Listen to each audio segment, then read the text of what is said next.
Halo teman-teman, kembali lagi dengan saya Anton dan juga saya Herman.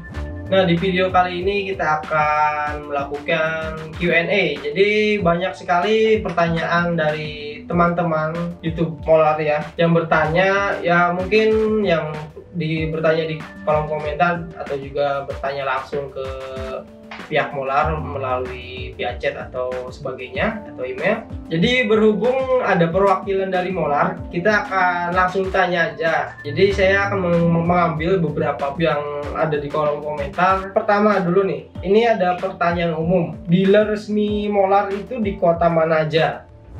Untuk dealer resmi pusat sebenarnya kita hanya ada satu di Semarang. Oke, jadi untuk dealer resmi pusatnya ada di Semarang ya. Jadi untuk di kota-kota lain itu kita hanya sebagai kerjasama sub dealer lah. Cirebon, di Jakarta, atau Bandung, Surabaya. Jadi bukan resmi ya? Iya, jadi betul. Sebagai sub dealer ya? Iya, betul. Oke, cukup ya untuk pertanyaan pertama. Dan pertanyaan kedua, alamat service center Molar.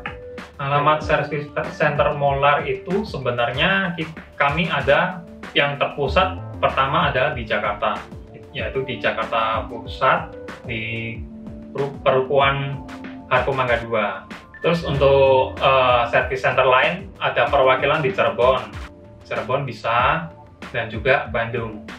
Dan tentunya di Semarang juga, ya, bisa juga. Nanti untuk bagi yang mau servis atau apa, mungkin bisa kontak untuk official ya.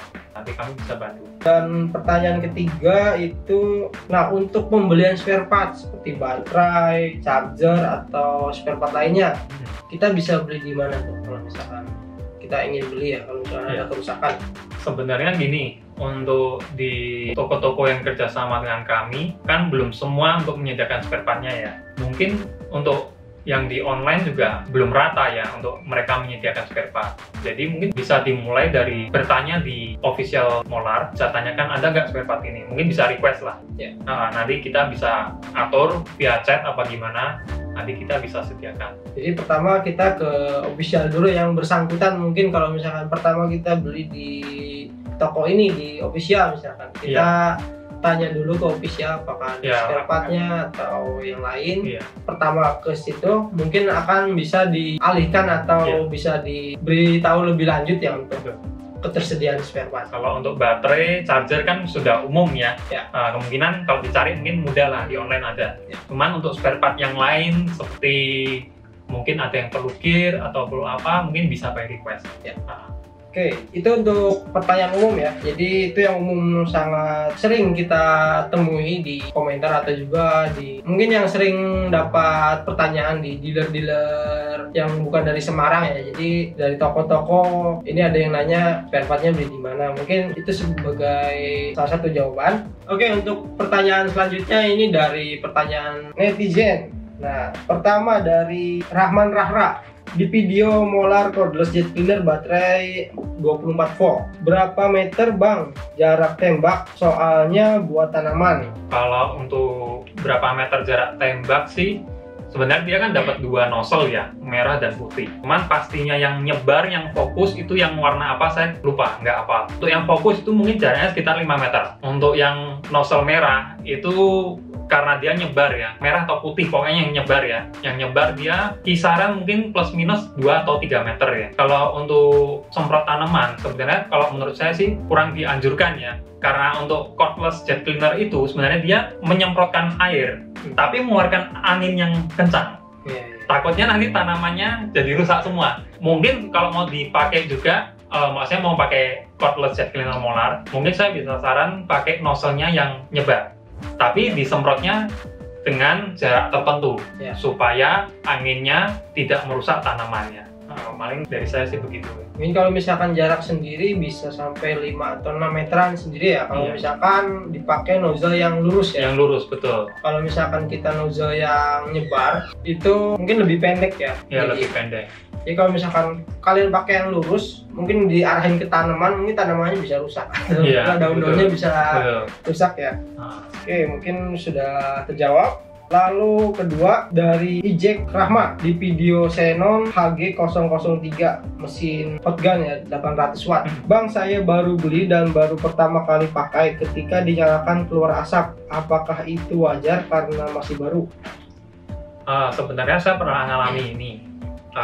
Sebenarnya itu mesin nggak rusak, tapi untuk di heat gun itu dia kan ada elemennya kawat pemanas tuh ya.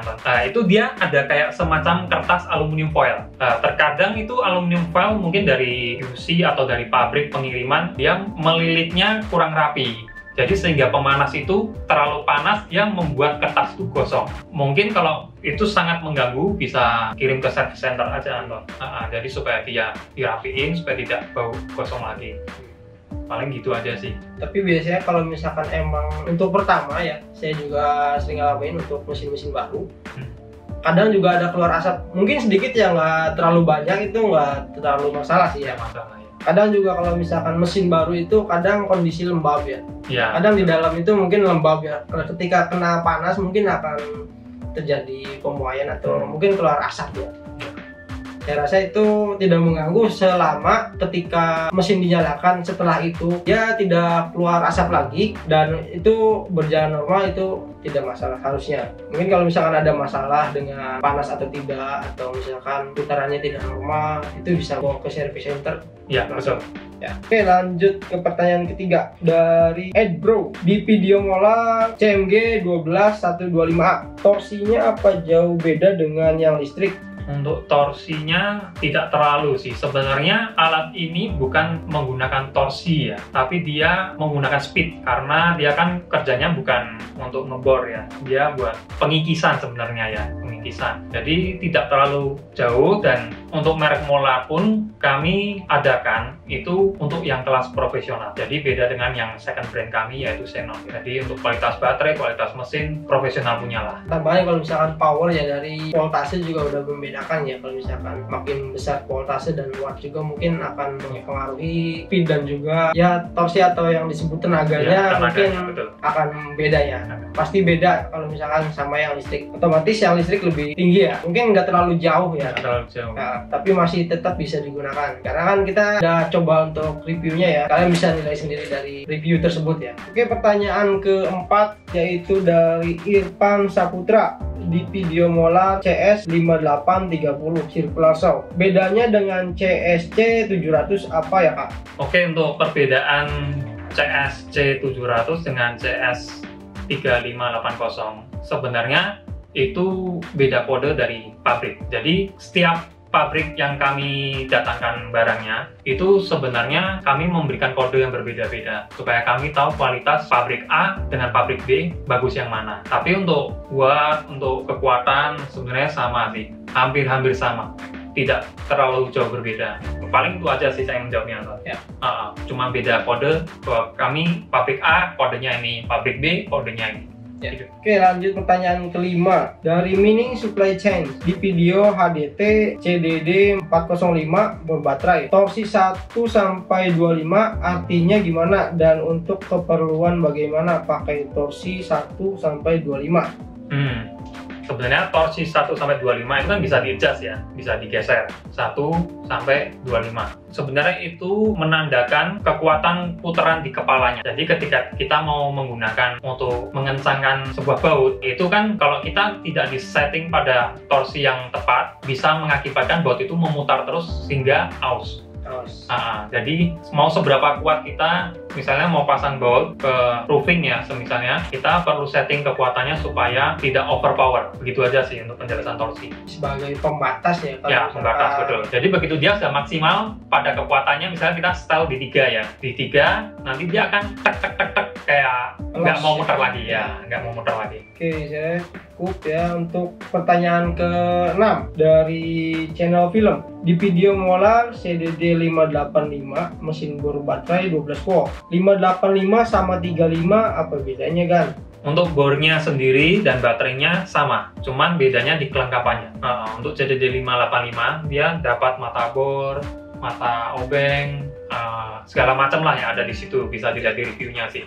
Untuk CDD 35 itu hanya dapat 1 buah bor, 2 buah baterai, dan 1 charger model kodok. Oke, lanjut ke nomor 7. Terakhir ya, ini pertanyaan terakhir dari Live 77. Di video Xenon HPW 400 mesin steam, listrik 450 bisa nggak? Nah, kalau saya jawab, sangat mepet. Sangat mepet. Karena gini, ketika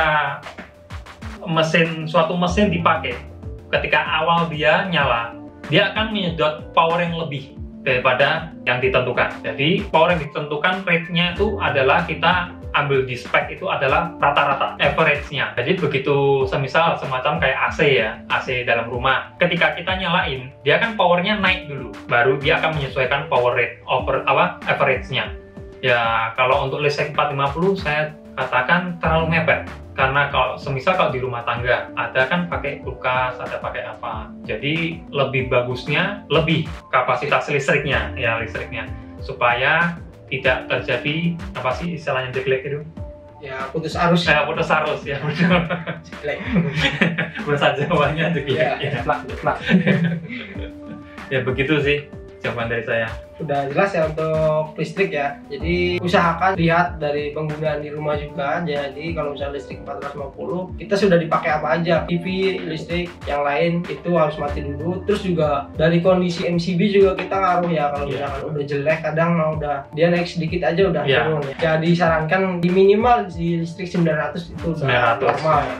Masih bisa dipakai. Oke, mungkin sekian untuk Q&A pertanyaan-pertanyaan dari Molar. Mungkin di next part mungkin akan ada lagi ya. Kalau misalkan banyak kalian yang menanyakan tentang produk-produk Molar, kalian bisa tanyakan aja mungkin di kolom komentar. Oke, mungkin sekian untuk video Q&A kali ini. Semoga bisa menjawab dan memenuhi apa yang kalian harapkan ya, dan tanyakan kepada kami. Saya Anton dan saya Herman. Sampai jumpa di video selanjutnya. Terima kasih.